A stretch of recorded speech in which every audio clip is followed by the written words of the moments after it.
Hello and welcome to the Sharp Psych.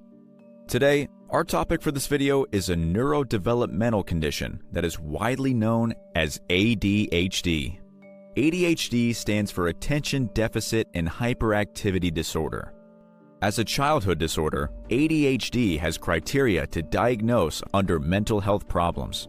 ADHD begins in childhood, the early years of life when a human is in development. The condition often starts showing symptoms among children and stays with a person throughout adulthood as well. It's not treatable, but manageable. But let's not confuse it with autism, which is another neurodevelopmental childhood condition, with a different set of symptoms. For instance, a child usually begins babbling and speaking little words around 2 years of age. In autism, the language milestone may delay, and the child usually unable to communicate in the similar manner in which human beings are supposed to develop basic use of language through imitation. But in ADHD, the child has no difficulty in developing the use of language and achieving relevant milestones, although both have inadequate social skills to relate with others.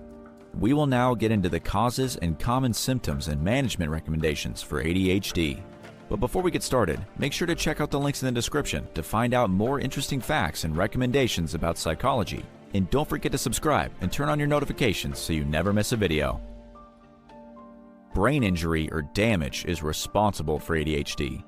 Children who experience head trauma in the early days of life are more likely to diagnose with ADHD during their schooling period. This is also known as a traumatic brain injury that damages certain areas of the brain that creates this condition amongst young children. It may take a longer time to realize internal brain damage. An example is any accident, such as road vehicle accident, a fall from a bed, etc. Children who are hospitalized are usually observed for broken bones or muscle pain. The invisible harm is rarely identified until the symptoms begin to appear through the child's behavior. Exposure to environmental risks is another cause that leads children to the development of ADHD. Some of the potentially harmful environmental reasons are excessive exposure to lead, lack of sleep, emotional trauma, and anything that may change the structure or chemical functioning of the brain. To prevent it, a study has also recommended that children must not consume foods with artificial coloring and excessive sugar. Researchers have shown a link between the kind of lifestyle children have during infancy and ADHD in their childhood.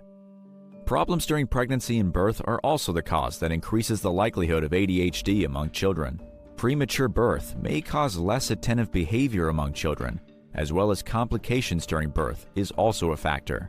ADHD grows at any stage of childhood.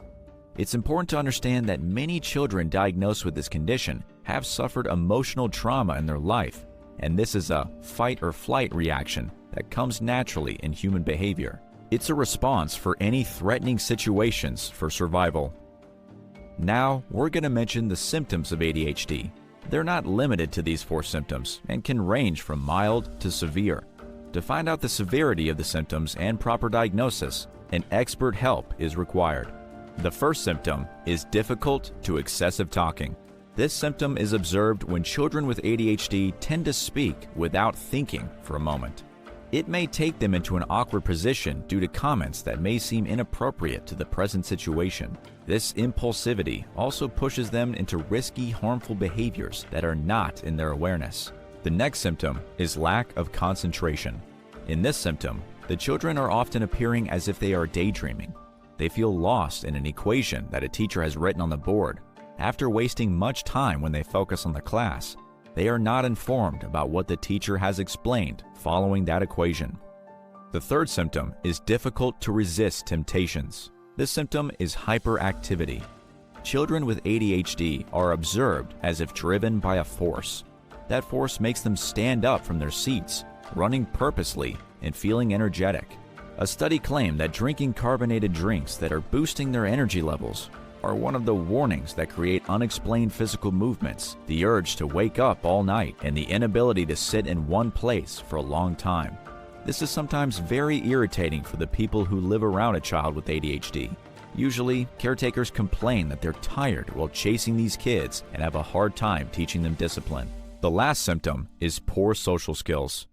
In this obvious symptom, the relationships are witnessed as a roller coaster. Children with ADHD are unable to experience affection from their loved ones. They sometimes ignore the emotions their kindness elicited and continue to move here and there due to their hyperactivity and impulsivity. They have trouble maintaining consistent communication and restful interaction. Before we proceed to view the management strategies, make sure to check out the links in the description to find out more about interesting facts and recommendations about psychology. And don't forget to subscribe and turn on notifications so you never miss a video. Now, take a few deep breaths and listen to the management strategies for ADHD. The symptoms can be quite overwhelming. This condition is real life, looks even more exhausting for anyone involved with children having ADHD. But the good news is, there's a few ways to help them. Don't be alarmed by the severity. Try to invest your energy in the management of symptoms instead. Behavior therapy is the #1 recommendation to engage children with ADHD in a routine that trains them regularly to achieve a peaceful place in their lives. Behavior management encompasses a variety of techniques. An example is training the child to enhance concentration in the completion of a task or sitting on his or her chair for more than previously sitting time. While repeating such exercises, the attention span is increased, however, impulsivity decreases. Cognitive skills enhancement is another feature that usually therapeutic sessions add to train children. They are enhancing their reading and writing materials for more attractive and stimulating approaches. For example, Sam may like to sit on his chair for 5 minutes without distraction, but he complains about boredom when he begins writing an essay. To provide a cognitive enhancement skill, he will be offered to view an image related to the topic of the essay, such as seeing a picture of a plane while writing about a vacation plan. Psychotherapy Family and Teachers Program is the kind of management strategy that collaborates a team of people who deal with children experiencing ADHD. The people who look after these children are also going through the same challenges of managing children with ADHD.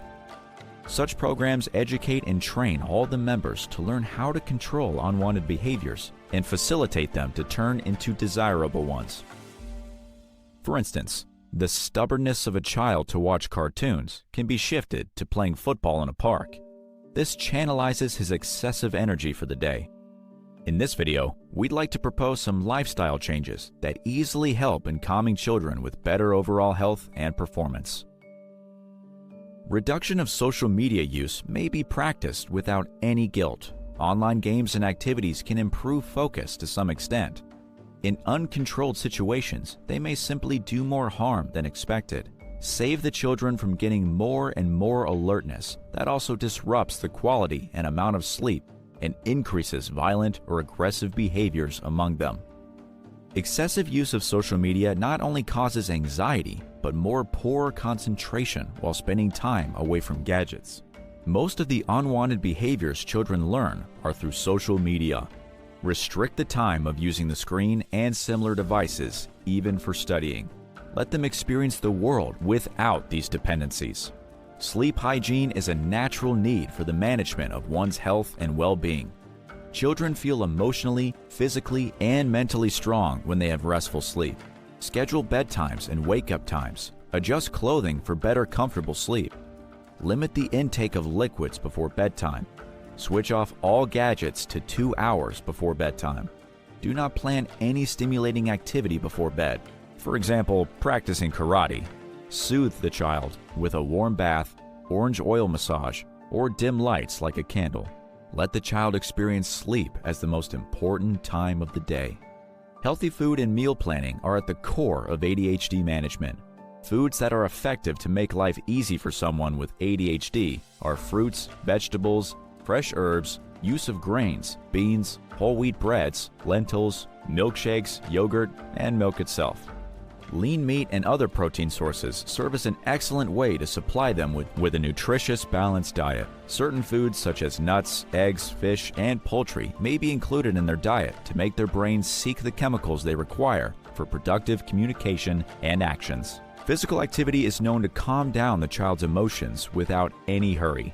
Children are more likely to respond to what they feel when they can utilize and act upon their hyperactivity urge. This shows that they must be given enough time to work on that energy in a healthy manner, rather than storing it to harm their bodies and peace for others. We hope this video has enlightened your brain with various new and interesting facts. Thanks for watching, and I'll see you on the next one.